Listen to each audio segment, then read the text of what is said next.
ನಮಸ್ಕಾರ ಸ್ನೇಹಿತರೆ, ನಮ್ಮ ಚಾನೆಲ್ಗೆ ನಿಮಗೆಲ್ಲರಿಗೂ ಆತ್ಮೀಯ ಸ್ವಾಗತ. ಜೀವನದಲ್ಲಿ ಸೋಲು ಗೆಲುವುಗಳು ಸಹಜ, ಆದರೆ ನೀವು ಮಾಡುವ ಕಠಿಣ ಪರಿಶ್ರಮ ಮತ್ತು ನಿಮ್ಮ ನಾಯಕತ್ವದ ಗುಣ ನಿಮ್ಮನ್ನು ಯಾವಾಗಲೂ ಎತ್ತರಕ್ಕೆ ಕೊಂಡೊಯ್ಯುತ್ತದೆ.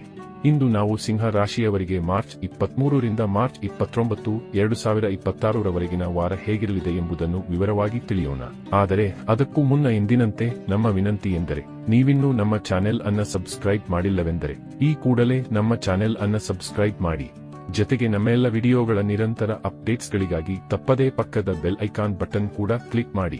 ನಿಮ್ಮ ಜೀವನದಲ್ಲಿಯೂ ಏನಾದರೂ ಸಮಸ್ಯೆಗಳು ಬಾಧಿಸುತ್ತಲಿದ್ದರೆ ಈ ಕೂಡಲೇ ಸ್ಕ್ರೀನ್ ಮೇಲೆ ಕಾಣ್ತಿರುವ ನಮ್ಮ ಗುರೂಜಿ ನಂಬರಿಗೆ ಕರೆ ಮಾಡಿ ಶೀಘ್ರವೇ ಶಾಶ್ವತ ಪರಿಹಾರ ಕಂಡುಕೊಳ್ಳಿ. ಸ್ನೇಹಿತರೆ, ಈ ವಾರವು ನವರಾತ್ರಿಯ ಶುಭ ದಿನಗಳಾದ ದುರ್ಗಾಷ್ಟಮಿ ಮತ್ತು ರಾಮನವಮಿಯಂತಹ ಪವಿತ್ರ ಹಬ್ಬಗಳನ್ನು ಒಳಗೊಂಡಿದೆ.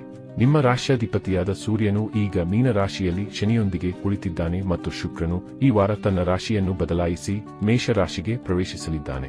ಈ ಬದಲಾವಣೆಗಳು ನಿಮ್ಮ ಜೀವನದಲ್ಲಿ ಯಾವ ರೀತಿಯ ಮ್ಯಾಜಿಕ್ ಮಾಡಲಿವೆ ಎಂದು ನೋಡೋಣ. ಗ್ರಹಗಳ ಸ್ಥಿತಿ ಮತ್ತು ವಿಶೇಷ ಯೋಗಗಳು. ಈ ವಾರದ ಆರಂಭದಲ್ಲಿ ಅಂದರೆ ಮಾರ್ಚ್ 23 ರಂದು ಚಂದ್ರನು ವೃಷಭ ರಾಶಿಯಲ್ಲಿ ಇರುತ್ತಾನೆ. ಅಲ್ಲಿ ಸರ್ವಾರ್ಥ ಸಿದ್ಧಿ ಯೋಗ ಮತ್ತು ರವಿ ಯೋಗಗಳು ನಿರ್ಮಾಣವಾಗುತ್ತಿವೆ. ಇದು ನಿಮಗೆ ಆರಂಭದಲ್ಲೇ ಅತ್ಯುತ್ತಮ ಫಲಿತಾಂಶಗಳನ್ನು ನೀಡುತ್ತದೆ.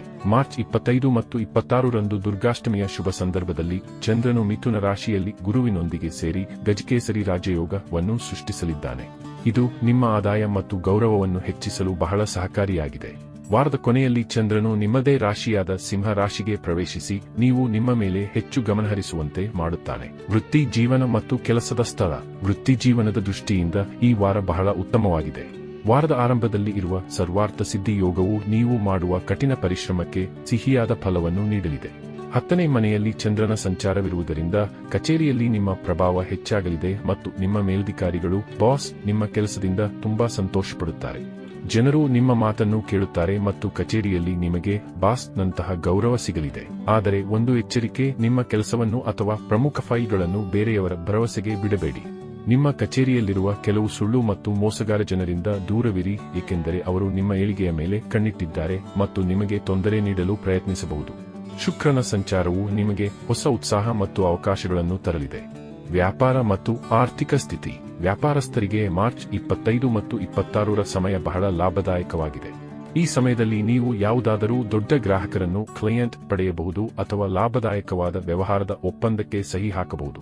ಆರ್ಥಿಕವಾಗಿ ವಾರದ ಆರಂಭದಲ್ಲಿ ನಿಮ್ಮ ಆದಾಯ ಮತ್ತು ಖರ್ಚಿನ ನಡುವೆ ಸಮತೋಲನವನ್ನು ಸಾಧಿಸುತ್ತೀರಿ. ಮಾರ್ಚ್ 25 ಮತ್ತು 26 ರಂದು ನಿಮ್ಮ ಬ್ಯಾಂಕ್ ಬ್ಯಾಲೆನ್ಸ್ನಲ್ಲಿ ಇದ್ದಕ್ಕಿದ್ದಂತೆ ಏರಿಕೆ ಕಂಡುಬರಲಿದೆ.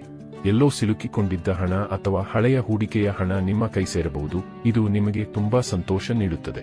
ಮಾರ್ಚ್ 27 ಮತ್ತು 28 ರಂದು ಧಾರ್ಮಿಕ ಕಾರ್ಯಗಳು, ಪೂಜೆ ಅಥವಾ ಪ್ರವಾಸಕ್ಕಾಗಿ ಹಣ ಖರ್ಚಾಗುವ ಸಾಧ್ಯತೆ ಇದೆ. ಕುಟುಂಬ ಮತ್ತು ಸಂಬಂಧಗಳು. ಕುಟುಂಬದ ದೃಷ್ಟಿಯಿಂದ ಈ ವಾರ ಸೌಹಾರ್ದಯುತವಾಗಿರುತ್ತದೆ. ನಿಮ್ಮ ಮನೆಗೆ ಅಗತ್ಯವಿರುವ ವಸ್ತುಗಳನ್ನು ಖರೀದಿಸುವುದರಿಂದ ಕುಟುಂಬದ ಸದಸ್ಯರು ಸಂತೋಷಪಡುತ್ತಾರೆ.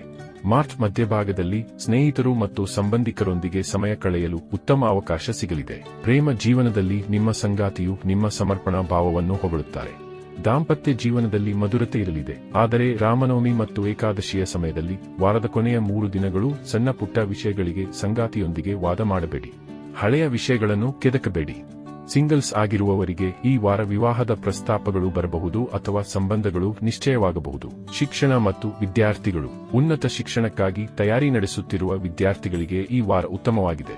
ವಾರದ ಆರಂಭದಲ್ಲಿ ಸ್ವಲ್ಪ ಹೆಚ್ಚಿನ ಪರಿಶ್ರಮದ ಅಗತ್ಯವಿರುತ್ತದೆ. ಆದರೆ ಆ ಆರಂಭಿಕ ಶ್ರಮದ ನಂತರ ನೀವು ಕಡಿಮೆ ಶ್ರಮವಹಿಸಿದರೂ ಉತ್ತಮ ಫಲಿತಾಂಶಗಳನ್ನು ಪಡೆಯುವ ಯೋಗವಿದೆ. ಶಿಕ್ಷಣದ ವಿಷಯದಲ್ಲಿ ಈ ಸಮಯವು ಬಹಳ ಪ್ರಗತಿಪರವಾಗಿದೆ. ಆರೋಗ್ಯ ಮತ್ತು ಆಹಾರ ಕ್ರಮ.